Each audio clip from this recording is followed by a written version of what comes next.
Hey, what up, fam? It's that man, Taj Jacobs, and I'm back at you once again with another video.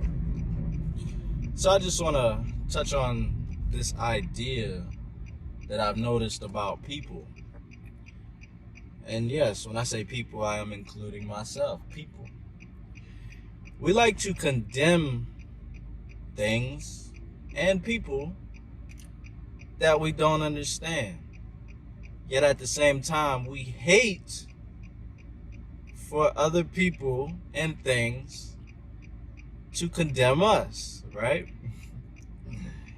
It's a funny thing about human nature. You know, we always want to be loved. We always want to be praised. We always want to be admired and looked at as a figure of significance. But at the same time, when somebody else brings that same energy right back to us, we're ready for our heads to explode, right? So, what I've been doing a little bit lately is kind of thinking about why that is, and thinking about things that I've done and things that other people have done in relation to me. Because I've seen people who I thought I was cool with, thought I had built good rapport with, had great interactions with. I've seen these same people, for whatever reason, they have distanced themselves from me. And they don't distance themselves from me in a direct way. They do it in a very indirect way, in a very passive way. And I've noticed it. You can notice. You notice people's energy when it's different towards you. Especially when you guys have had a year or so of interaction with each other and everything has been cool. And then you just notice the switch, right? Because I have friends, I have people in my life who I've been friends with forever. For most of my life. And we'll have an interaction where though we might even get into arguments. We might get into disagreements. Yet at the same time, we can still dap each other up and show each other love. But then I have people who come into my life and, we'll be cool for a while. And then all of a sudden the energy shifts. And it's kind of hard to pinpoint who did what wrong. Maybe it's not even a thing about right or wrong. Maybe it's a thing about, you guys just not being compatible. But, when that thing happens, I would expect somebody to come to me or me to go to somebody and be like, hey man, I got this type of issue with you. I don't really agree with this issue.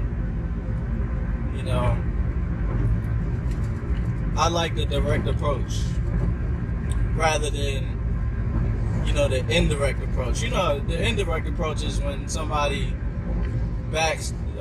shows distance towards you, and then they start throwing jabs at you, on some indirect style, indirect manner, or they'll, you guys may be connected to a certain circle, and they'll talk about you within that circle, and then that message will get back to you, and then you're totally flabbergasted. You're like, whoa, I didn't know this person felt like that towards me.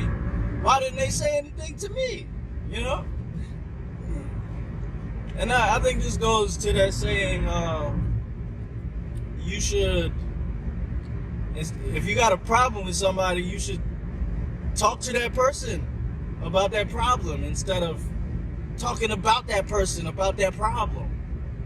Like, what sense does it make for you to, go in different circles and talk about that person and post online jabs about that person? Or just distance yourself from that person and continue to follow that person online or be that person's friend. To me, that's some sucker energy right there. That's vampire energy right there. So, I believe in distancing yourself from that type of vibe. If you see somebody who is indirectly throwing jabs at you or hooks at you, you should definitely distance yourself from that vibe. And in no way possible you should tolerate that type of behavior, especially when you guys have had great interactions with each other. You know, it's a violation of the code. It's a violation of the code, man. Y'all can't be out here, you know, just switching up on people like that, man. And I'm noticing, you know, a lot of people throw the same energy towards people they don't know, like celebrities per se. You know, we have a thing about judging people who we see on the TV screen when we don't necessarily know the whole truth. And I'll take Kanye West for example, right? Because me and my cousin we had a discussion about Kanye yesterday, because he was thinking that Kanye, when he first came out, he had a purpose out here in life. He stood for something. He was about something, and then, you know, all of a sudden he just switched up. And one point that he brought up is maybe it could have been an accident. You know, my cousin said he didn't really agree with what he said about Harriet Tubman. You know, he didn't really agree about him sitting down with Trump and all of that. But my viewpoint was, well, maybe you don't really know the whole truth. You don't really know what's going on behind the scenes, because, you know, we did kind of bring up a point to where as though the media has a certain agenda to bring people bad news or to make certain people look a certain way, especially if you're of dark-skinned hue, right? But, you know, we had a really interesting discussion on, and he was basically saying, you know, forget Kanye. He was like this, then he switched up, and now he's not like this anymore. So I don't really know what he's about. So then I start thinking, you know, I think a lot of times we have these viewpoints to where as though we condemn people, and at the same time we think that we're perfect. We think that we have perfect stances. Like I said at the beginning, we condemn people but hate to be condemned. And one thing I know about people is we are not coming from perfect lenses at all. We're coming from biased lenses at all times in most cases. Because if you're raised a certain way, you're going to believe a certain thing. If you're raised blue, you're going to believe blue. If you're raised red, you're going to believe red. If you're raised white, you're going to believe white. If you're raised black, you're going to believe black. So we're all coming from different perspectives in life. And I think the whole point of life is to learn off of each other's perspectives. But at the same time, I think we're conditioned to be tribal. We're conditioned to be tribal people. We're conditioned to not embrace each other. We're conditioned to have a mindset of looking at other people's differences and saying, oh, I never want to be like that, or oh, I don't see how they could do that, or oh, I'm way better than that. You know what I'm saying? I just think we have to, as people, give each other more compassion, show each other more empathy, show each other more mercy, show each other more grace.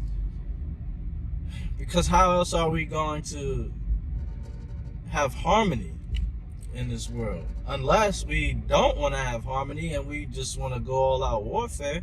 I mean, that's a choice. That's absolutely an option. But at the same time, you got to look at consequences too. I don't think everything is just black and white. I think sometimes there's a gray area. Because if you want peace, you have to learn to sacrifice certain things.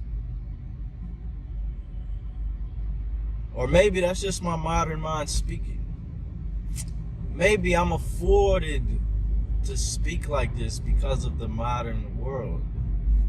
Because I think back on how this modern world came to be. It came to be because of wars. It came to be because of differences. It came to be because of disagreements.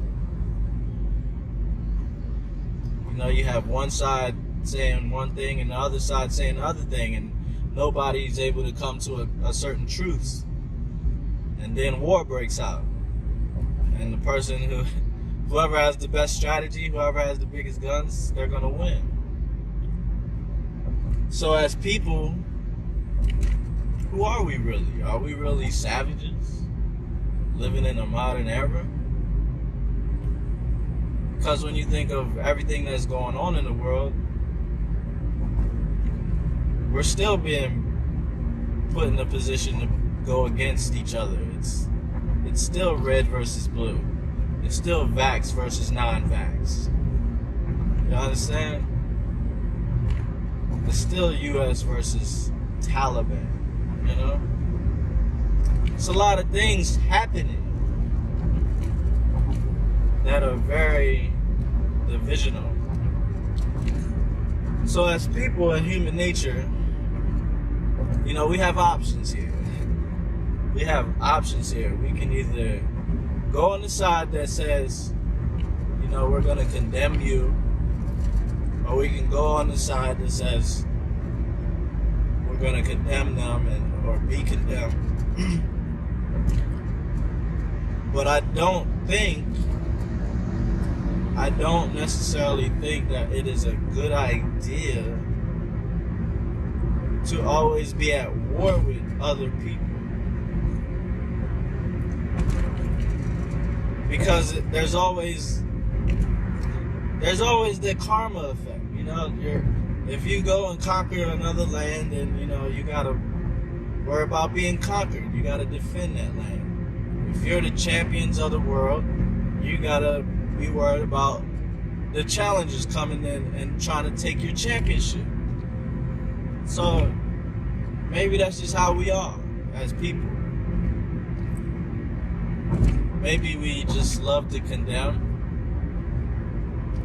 and hate to be condemned. And at the end of the day, you gotta ask yourself, are you built for that life? Are you really ready for that? Are you studying your weaknesses and your flaws? Because I honestly see it as a flaw for us to condemn other people and then to hate to be condemned. Or maybe I'm wrong. Maybe it's totally a thing about human nature that we can't even control. Maybe it's just our reptilian brains that make this all possible. But I don't know, fam. This is a bit of a rant. At the end of the day, how are we promoting growth? How are we speaking life? Because there is life and death in the tongue. And you have a choice whether or not you want to condemn somebody, and you have a choice to whether or not you want to encourage someone. But I will say this. There's not really anything good that comes from condemning people.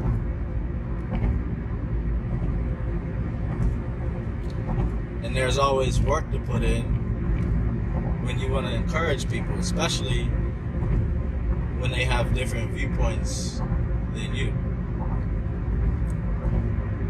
And that's the work. That's the hard work right there. Is leading people to see your point of view and accepting other people's point of view. That's the work right there, man.